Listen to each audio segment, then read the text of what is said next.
যদি কিছু ভুল ত্রুটি করে থাকি আমাদের সকলের সমগ্র আমাদের গৃহস্থে মঙ্গল করো, আমাদের সকলের মনোবাসনা পূর্ণ করো।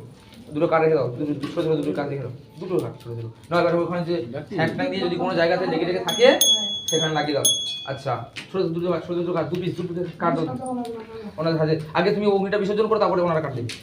ওই কাঠগুলো ধরো, ওই ঘি লাগাও একটু। আর তোমার পিছন ধরে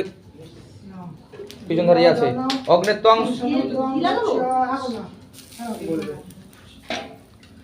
সমুদ্র গচ্ছ ইতিদং শীতলা ভব, অগ্নেত্বং সমুদ্রং গচ্ছ ইতিদং শীতলো ভব। চলো ঘি লাগাও।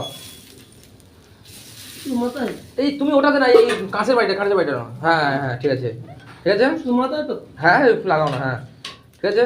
ঠাকুর কাছে প্রণাম করে, হে জগন্নাথ, হে নারায়ণ, আমরা যা কিছু আয়োজন করছি গ্রহণ করো। যদি কিছু ভুল ত্রুটি করে থাকি আমাদের বাস্তু দোষ থেকে, আমাদের গ্রহদোষ থেকে, আমাদের সর্প ভয় থেকে, আমাদের অগ্নি ভয় থেকে, আমাদের চৌর ভয় থেকে মুক্তি করো আমাদের সকলের মনোবাঞ্ছার উপর। যদি কিছু ভুল ত্রুটি করে থাকি হে নারায়ণ, হে ভোলেনাথ, হে মা দুর্গা, আমাকেও সব কিছু এবার আজ পুজোতে অনেক কিছু জিনিসের প্রয়োজন লাগে, যেটুকু পেরেছি যেভাবে পেরেছি তোমার আয়োজন করেছি।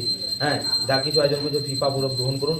আমাদের সকলের মনোবাঞ্ছা পূর্ণ করুন, আমাদের ভুল ত্রুটি ক্ষমা করে আমাদের গৃহে অধিষ্ঠান হয়ে আমাদেরকে সকলের সদিচ্ছা পূর্ণ করুন।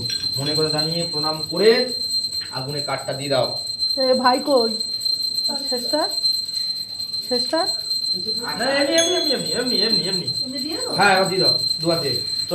ছোট মোমবাতি আছে, ছোট মোমবাতি আছে, দাও ছোট মোমবাতি দাও।